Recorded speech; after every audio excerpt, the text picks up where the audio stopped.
Baik, perkenalkan nama saya Bawindra Madika. Di sini saya akan menjelaskan mengenai store prosedur, trigger, dan kursor. Jadi untuk daftar isi materi, yang pertama itu ada store prosedur, yang kedua ada trigger, yang ketiga ada kursor, dan yang keempat itu ada struktur coding dari 3 materi di atas. Yang pertama kita akan menuju ke store prosedur. Jadi untuk store prosedur itu adalah salah satu objek rutin yang tersimpan pada database MySQL dan dapat digunakan untuk menggantikan berbagai kumpulan perintah yang sering kita gunakan. Seperti misalkan sejumlah baris ke tabel lain dengan menggunakan filter tertentu. Selanjutnya, itu ada parameter dari store prosedur. Itu bisa dibagi 3. Yang pertama itu ada in. In itu merupakan suatu mode yang digunakan untuk memberikan suatu nilai dalam store prosedur. Yang kedua itu ada out. Out merupakan suatu mode yang digunakan untuk mengembalikan suatu nilai dalam store prosedur. Dan yang terakhir itu ada in out. Itu merupakan gabungan dari in dan out. Jadi nilai tersebut akan diberikan dan akan dikembalikan kembali. Materi selanjutnya itu ada trigger. Jadi trigger ini adalah suatu objek database yang merupakan aksi atau prosedur yang terjadi jika terjadi perubahan pada suatu baris. Jadi trigger ini tidak dapat menjadi bagian dari suatu tabel sementara atau suatu view. Selanjutnya, itu ada jenis-jenis dari trigger. Jadi jenis trigger ini dapat dibagi dua, itu ada after dan before. Namun, di dalamnya dapat dibagi 3 kembali, itu ada insert, update, dan delete. Jadi yang pertama itu kita akan bahas after insert. After insert itu dijalankan setelah data dimasukkan ke dalam tabel. Yang kedua ada after update, itu dijalankan setelah proses pembaharuan data. Yang ketiga ada after delete, itu dijalankan setelah proses menghapus data. Lalu selanjutnya ada before insert, itu dijalankan ketika data dimasukkan ke dalam tabel. Yang kedua itu ada before update, dijalankan sebelum proses pembaharuan data. Dan yang terakhir itu ada before delete, dijalankan sebelum proses menghapus data. Materi selanjutnya itu ada kursor. Jadi kursor itu merupakan suatu variabel yang digunakan untuk menampung hasil query yang terdiri atas lebih dari satu baris atau record. Kursor ini dapat diilustrasikan sebagai penampung sekaligus pointer atas hasil eksekusi query.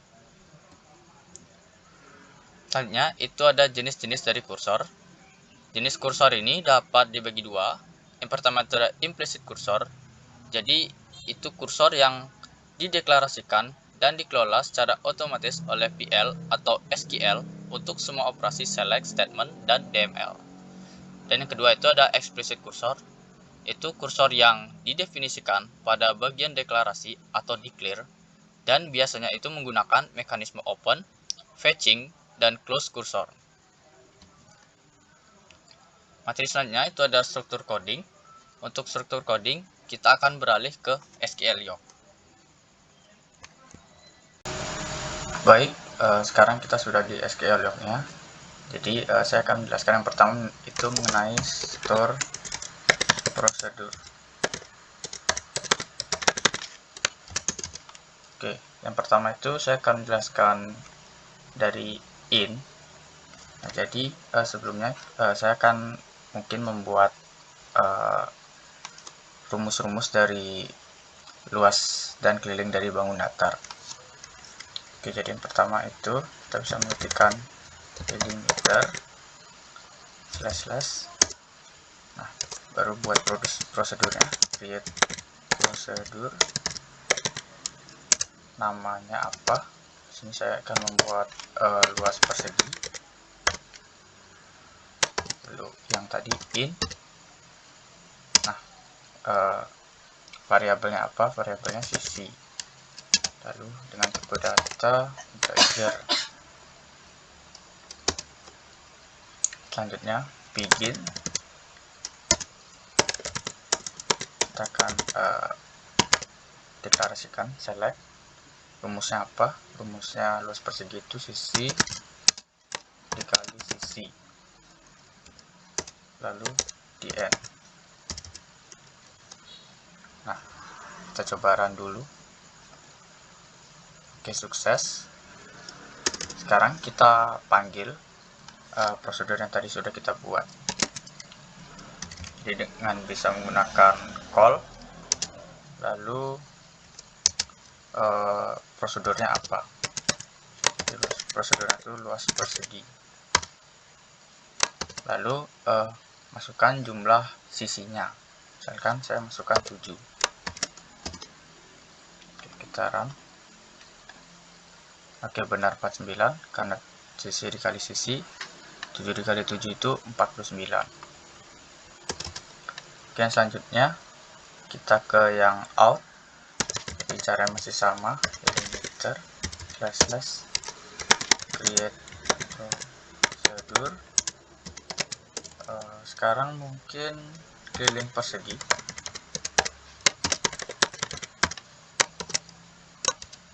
Out, lalu keliling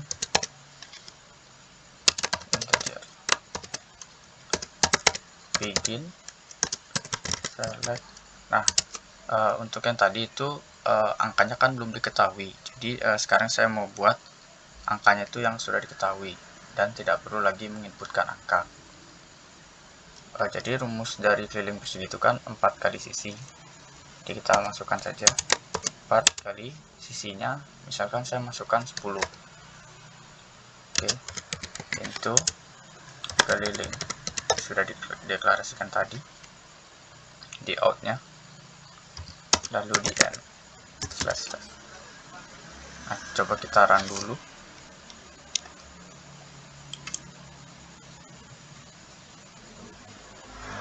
Oh, ada kesalahan ketik.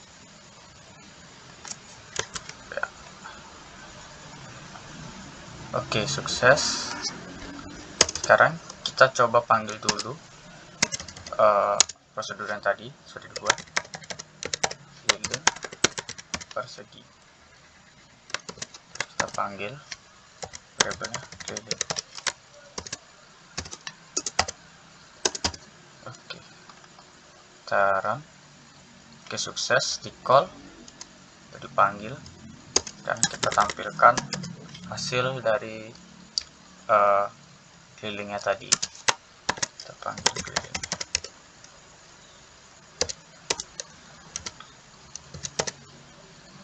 Oke, kita run. Oke, 40 karena hasil dari 4 kali sisinya itu 10, 4 dikali 10 itu benar 40. Oke, selanjutnya kita akan membuat prosedur yang terakhir dari store prosedur, yaitu yang in out. Jadi cara masih sama, delimiter slash prosedur. Kali ini mungkin saya akan buat luas persegi panjang. Jadi untuk variabel itu in, variabel maksudnya parameternya in, variabelnya panjang, tipe data integer, in integer,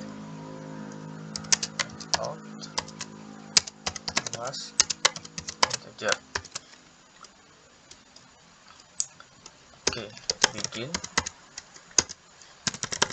Lalu kita deklarasikan select. Rumusnya apa? Rumusnya panjang dikali lebar. Hasilnya dia akan jadi luas. Lalu di end.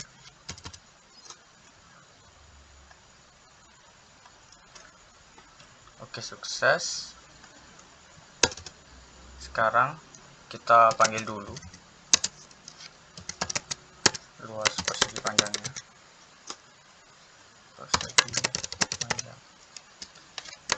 Lalu kita masukkan angkanya, itu berurutan ya dari yang select ini. Jadi untuk panjangnya saya akan coba 7, lebarnya itu 3, dan nanti kita panggil luasnya, kita ketik add luas, kita run. Oke, sukses. Sekarang kita tampilkan hasilnya, select add luas.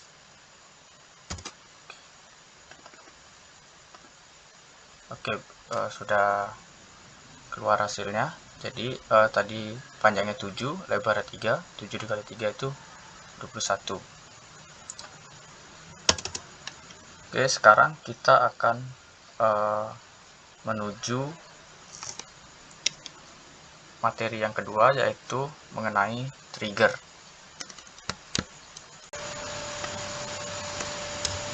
Jadi untuk materi trigger ini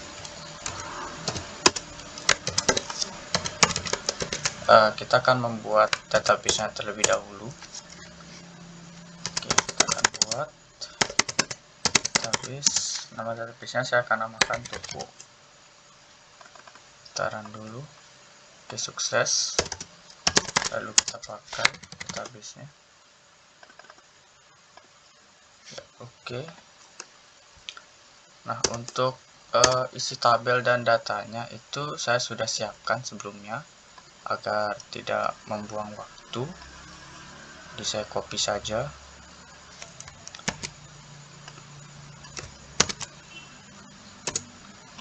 Mungkin saya run dulu satu persatu. Sukses. Kita cek ya, salah satu boleh. Oke, sudah ada.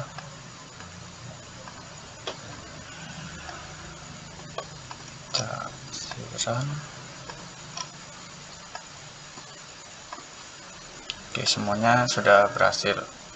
Nah, sekarang kita akan membuat trigger. Oke, jadi triggernya itu, cara buatnya delimiter create trigger. Lalu apa nama triggernya? Kita buat itu stok saja. Lalu after insert, ini kita mau memasukkan insert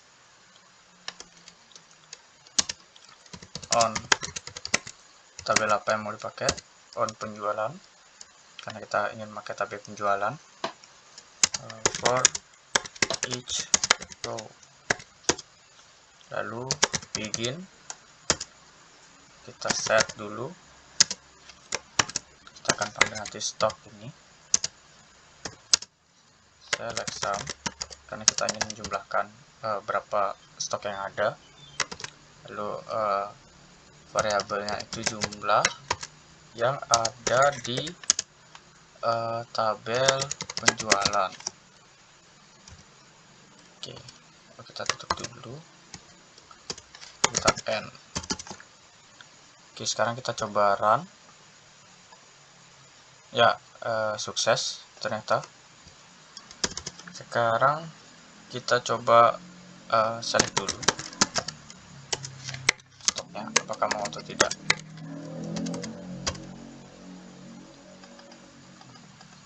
Oke, stoknya sudah terlihat 12. Nah, sekarang kita akan coba tambahkan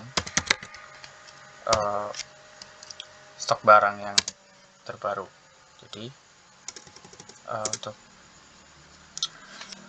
codingannya itu insert into tabelnya apa, penjualan,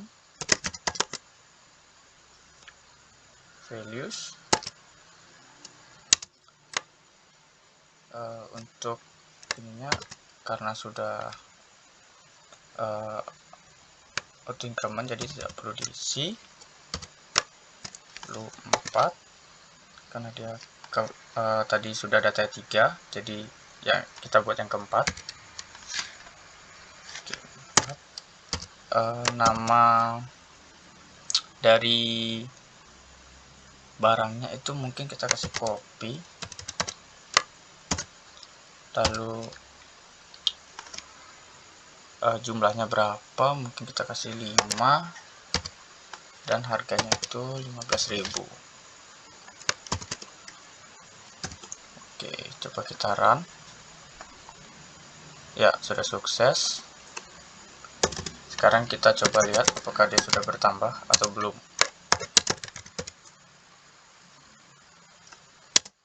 Penjualan.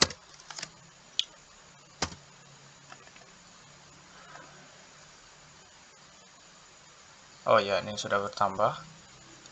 Di ID jual yang keempat itu ada kopi. Tadi sudah diinputkan kode pelanggannya 4, kode barangnya 4, jumlahnya 5 dan harganya 15.000. Oke.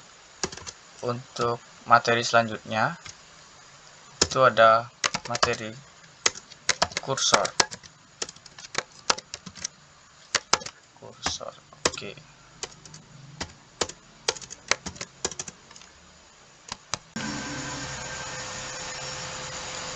Baik, untuk materi yang terakhir itu ada kursor. Jadi di kursor ini kita akan membuat tabelnya terlebih dahulu. Nah, untuk tabelnya sudah saya siapkan sebelumnya, jadi tidak perlu membuang waktu lebih banyak lagi.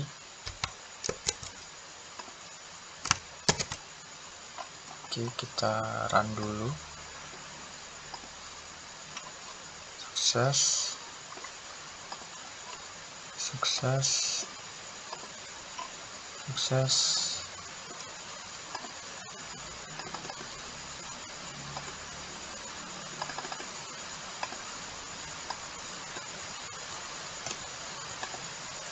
Oke, sukses.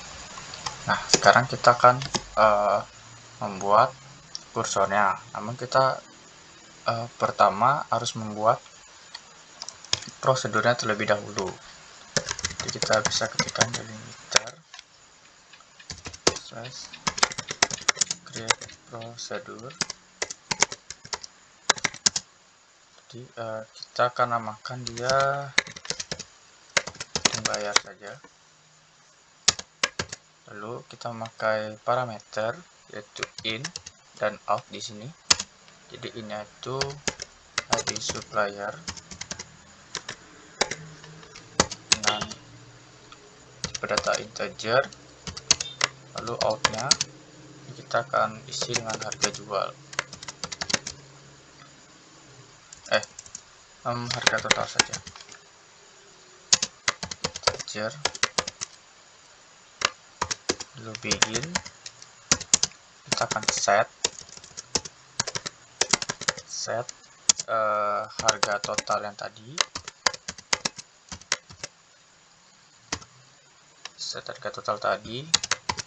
misalnya itu select sum, lalu harga beli from dari tabel barang yang tadi kita sudah buat sebelumnya. Tadi kita sebelumnya sudah buat tabel barang, tabel supplier, dan tabel pembayaran. Lalu kita lanjutkan dari tabel barang where atau di mana ID suppliernya itu merupakan ID supplier yang ada di in tadi. Oke, sekarang kita end. Coba kita run terlebih dahulu. Ya, sukses ternyata. Saatnya kita akan membuat prosedur yang kedua, itu untuk prosedur pembayarannya. Caranya masih sama, delimiter create prosedur pembayaran, lalu begin. Jadi kita di sini akan mendeklarasikan beberapa deklarasi yang kita akan buat nanti. Jadi bisa diketikkan dengan declare. Yang pertama itu supplier ID, bisa singkat saja. integer, lalu declare yang kedua itu declare sukses, integernya default 0 saja, default 0. Lalu declare yang ketiga itu untuk kursor bayarnya nanti. Jadi kita set dulu kursor for select itu ke ID supplier from, dari mana asalnya, dari tabel barang. Lalu kita akan group by dia dengan ID supplier,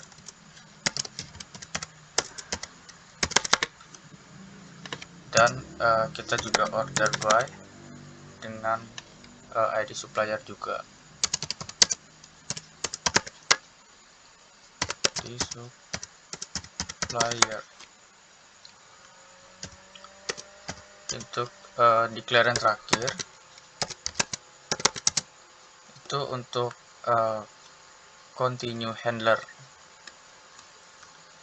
declare continue handler untuk SQL stage-nya. Jadi, ini sudah di set 02000, set suksesnya itu sama dengan 1 atau true. Jadi sekarang kita akan truncate terlebih dahulu tabel pembayarannya. Ini berfungsi untuk tidak akan terjadi penumpukan pada saat kita menjalankan kursor nanti. Oke, sekarang kita akan ke kursor bayar yang tadi yang sudah dideklarasi. Ini masih di limiter yang sama, si prosedur yang sama. Jadi kita buka dulu deklarasi kursor bayarnya. Oke, kita while not, jika tidak sukses dia akan do fetch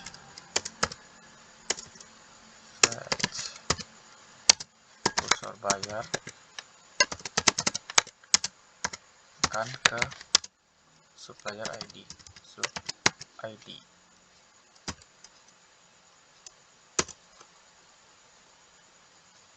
Nah, kita akan panggil nanti hitung bayar itu. Kita akan panggil hitung bayar, dan itu ada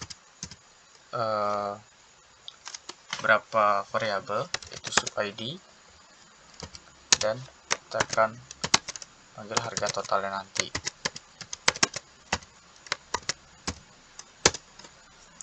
Oke, sekarang kita membuat fungsi jika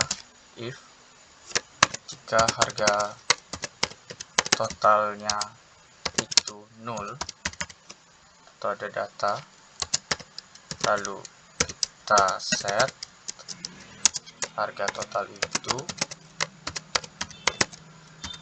sama dengan 0. Kita end if. Nah, sekarang jika tidak sukses,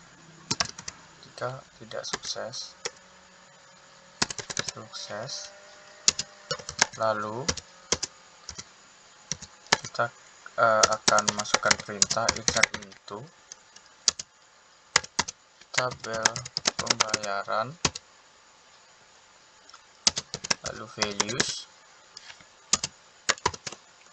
untuk Yang pertama itu karena auto increment tidak perlu kita isi. Sub ID ini sesuai dengan yang ada di tabel pembayaran. Sub ID lalu panggilan dari harga totalnya. Oke, sekarang kita if lagi, dan juga tadi karena ada while kita harus stop juga while-nya, while, dan juga karena tadi sudah open kita close kursor bayarnya.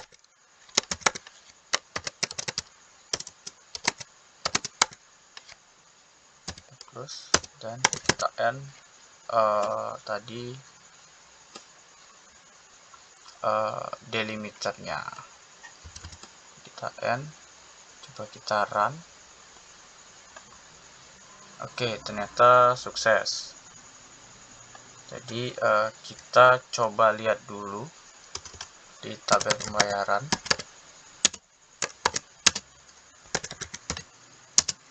Tabel pembayaran. Kita run.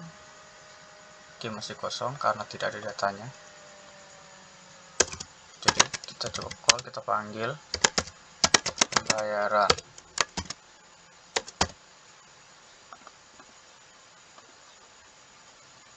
Oke, sukses. Jadi kursornya itu sudah bisa berjalan, namun data yang di dalam tabel pembayaran ini masih belum ada karena saya tidak mengisikan tadi. Tetapi kursor yang kita buat tadi sudah semuanya berjalan sukses.